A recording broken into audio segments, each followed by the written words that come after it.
Hello everyone, Enros776 back again with Chaos Season. Team's pretty much the same as last time, except we've got Nagi here. You may recognize her as our near saver on our other two seasons. Well, now she's a fast saver, and being a dragon, she's pretty dang good at that as well. We're up here against legendary Alear, Plumeria at +1, brave Gullveig, Celine, and fallen Edelgard. And it looks like the approach of this first team of the day is pretty simple. Legendary Alear Blanc. Now, Legendary Alear is a very strong tank, able to kill pretty much everything on counterattack if she can counterattack, because someone forgot a very important skill this morning. Yeah, no distant counter there. Whoops. And that is giving Gullveig the opportunity to just absolutely cleave through this team here.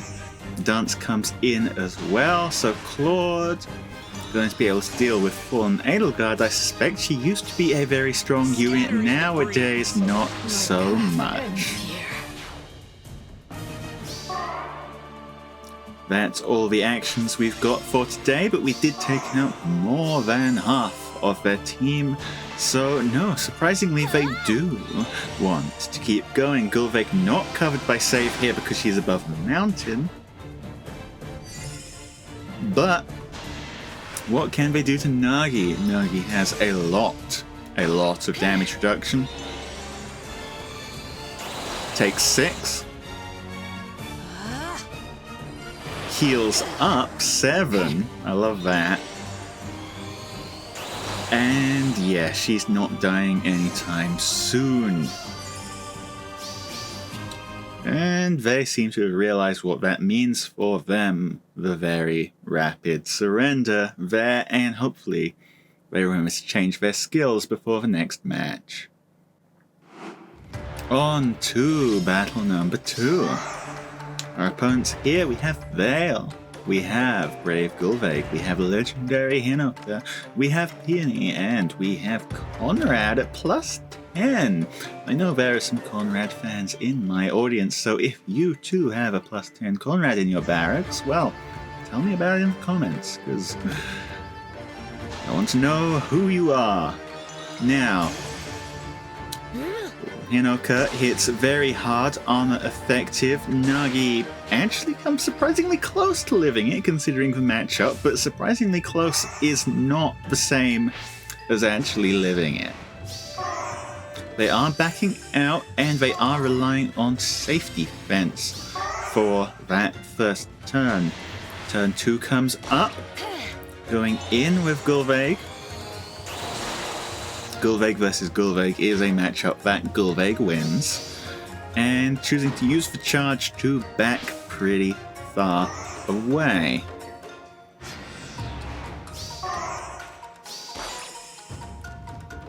Which does work out for them, because the Flame Vein there blocking our Dancer in.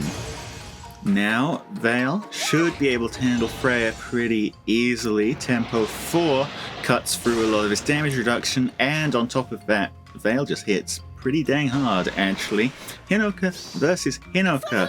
Well, again, the Deadeye makes things pretty straightforward there. And do they have an answer for Claude? Yeah, they do. It's a close one, but he doesn't have his damage reduction online, so Gullveig clears him off the map. 1 unit left, and they surrender, which might seem kind of weird at first glance, but I'd like to point out that they've put themselves in a situation here where I'm pretty sure they can't actually stop our Hatari Azura from just going into something and then blowing herself up, denying them the pots. And you know, you can only afford to lose 2 pots a season, so they probably didn't want to take that risk. Next up here we have Mirabolist +2, Gatekeeper +10, Tsubasa +9, got refined pretty recently, Asuka +1, and Freyja +10.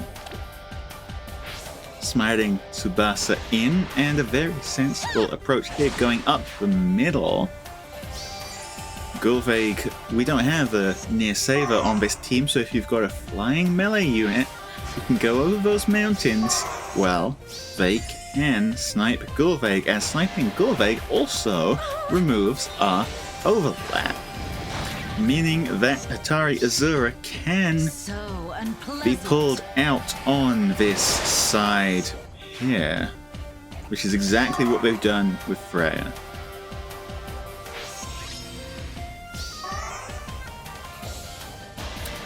Their turn again. Freyja versus Freyja, the canonical matchup as it were. And it looks to me like Freyja wins this one. A cruel dream, then.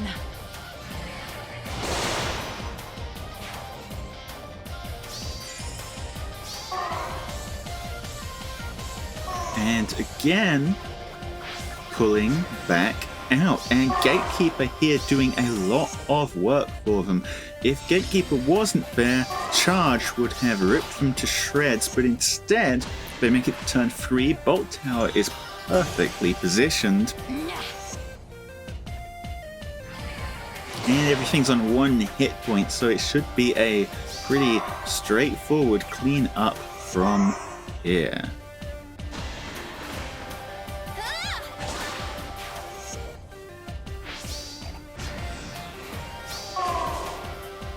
Now, last action, Hinoka attacks into Freyja. Freyja does survive.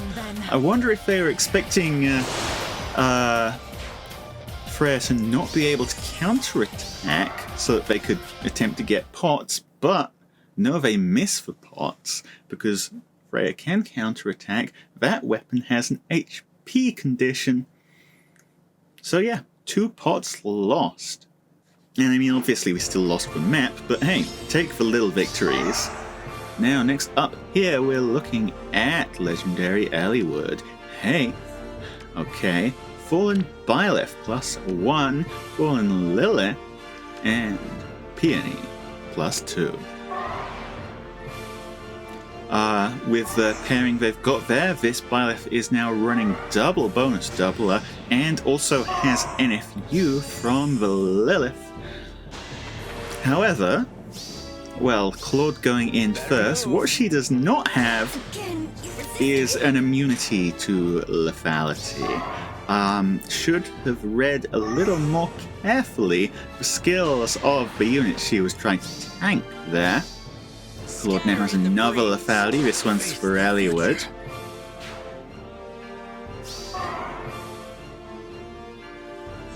And that's all the units we're going to be killing here, but that's all the units we need to kill to get that surrender. Another beautiful surrender. Well, Hardy Bearing, best skill in the game. Next up here we have Arcane Plumeria, we have Ninja Sanaki, we have Mythic Gullveig, we have Aska, and we have Yunungagap. Very fun name to say. Smiting Gullveig over the hills, going in with Ninja Sanaki. This one is not a good matchup for Nagi, unfortunately. Nagi loves damage reduction. Ninja Sanaki does not care about damage reduction. Now, Gullveig, this is our first time seeing her on ARD, I believe. Cool animations with the golden fireballs with the glitter and everything. Pulls out Sanaki, going to deal with Freyja as well. And this is the terrifying part of Force Gale Force, because this special, which by the way, again, I love the animations, this special gives her yet another action, 3 actions all by herself. Unfortunately, they spent that action on the real trap, giving us a chance to counterattack, especially since they did not target our harmonic unit, and therefore they couldn't use Ninja Sanaki's extra action either. Zura attacking and actually killing is a very rare sight to see, but I'm glad it happened. And Hinoka going to deal with Ninja Sanaki as well.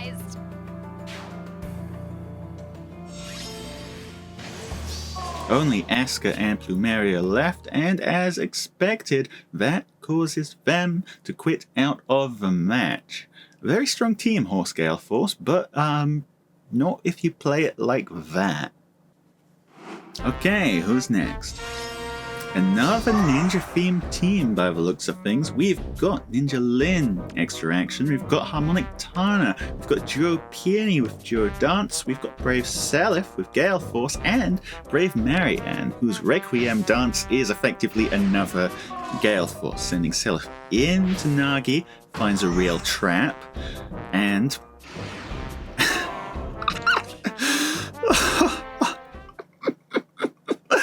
oh, that's brilliant. You knew that was for real gravity trap, buddy. You knew that was real. You'd already stepped on the fake gravity trap. That was real. That was real. Well, whoever that was, thank you very much for showing me that. Brilliant. Absolutely brilliant. Well, okay. Next up here, we're facing Peony. We're facing Legendary Alear. We have Veyle. We have Gatekeeper. And we have Fallen Maria. Very strong team. Setting up with Veyle supporting the Alear here. And this is gonna be a little bit of a tough one. Why? Well, Hinoka loses to Alear. Hinoka does not get to trigger her sweep effect because Alear has built-in NCD. Claude would have been our best option for beating Alear, but Dragon Blast goes through the damage reduction, and Veyle stops for lethality, and Gullveig is again gonna get Dragon Blasted.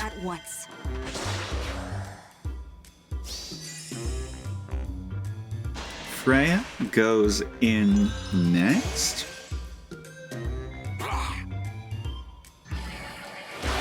Five damage. Dragon Blast. And he's dead as well. Honestly, Legendary Alear is one of those units that I'm really glad more people don't use, because she is, one, an incredible tank, and two, even if you're not running her as a tank, she's also an incredible support for any other tank you do want to run. Now, Azura is going to attack into Alear as well. This is going to go about as well as you would expect it to. Leave here at once. 124 damage counterattack.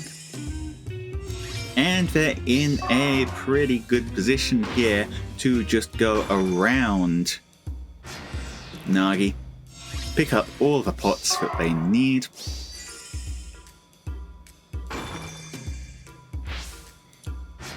Although judging that they didn't finish it there and then, I'm wondering if maybe Alear doesn't actually win that combat.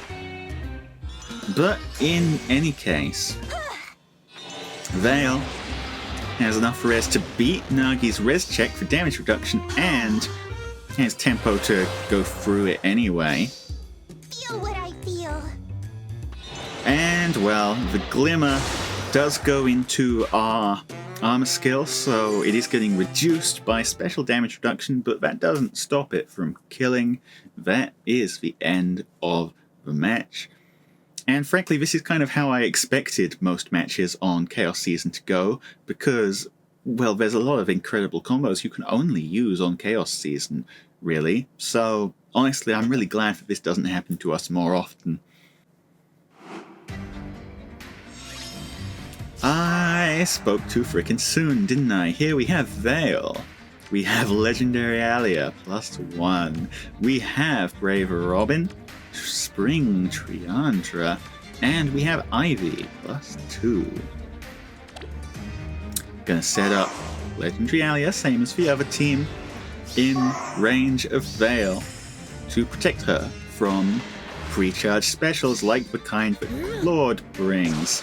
Again, she has NC Disrupt, I am the Fire Emblem. so she can handle Legendary Hinoka no problem. And she also has Scowl, which is funny. Gullveig tanks into her. Dragon Blast Let me guide you. pierces Gullveig's damage reduction, no problem. Freyja attacks in next, 69 times 4, nice.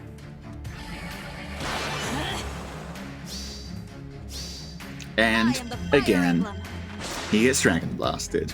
But they've made a little bit of a mistake. See if you can spot the mistake. That's right, they positioned her out of range of Claude. Claude gets danced. Claude goes for someone who very notably is not Legendary Alear. And as a result, we managed to snipe Ivy out from under them. Now, they do, by the looks of things, not give up just quite yet. This Nagi Veyle fight is a little bit closer than the last one, but again, Feel what I feel. Nagi not a great matchup here against Veyle because Veyle is a very high res unit and shreds a damage reduction, and it looks like, despite that, they cannot make it through Claude. So we do actually get the surrender there. Incredible what just a little bit of positioning can do to change how a matchup ends. And finally, last match of the season. We're facing against Tuned Peony. Hey, +2. Summer Fjorm.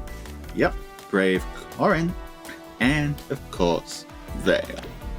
Brave Corrin Summer Fjorm, a great combo in my personal opinion. Even not taking the save into account, I do really love just the Veins buff for keeping my Summer Fjorm alive. That being said, Corrin getting attacked into by Gullveig here. Gullveig is winning the speed check, so even though she's not dealing a huge amount of damage, and also she's taking a pretty chunky amount of damage in return, she is going to survive the combat, which means flame, which means extra action, which means we're blasting this peony. Goodbye, peony. Never truly. And Wings of Mercy lets Hinoka come in as well. Hinoka apparently not winning the speed check, unfortunately. So Corrin is gonna get to counterattack. And Hinoka's dead. Okay, maybe not quite as effective as I was hoping. They have also stood in the Azura spot. There was an attempt.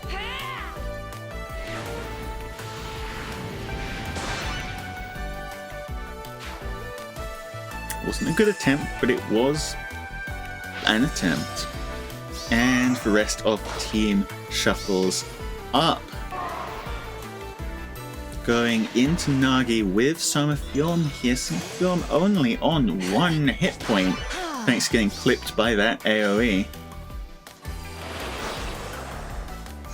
And does a little bit of damage to Nagi, but Nagi does live that, and with that they seem to realize how hopeless their situation is, and they surrender. Well, considering it's Chaos Season, considering the kind of ridiculous strategies that are available to use on Chaos Season, I think we did pretty dang well, don't you? Yeah. Anyway, thank you all for watching. As always, if you like my team setup, if you use something similar yourself, go on, tell me about it in the comments. And comments and also likes, subscriptions will also really help the algorithm so that I can become powerful and famous. Yeah, you know you want that. Anyway, thanks everyone for showing up. I've been Panos776. I'll see you all next time. Panos out.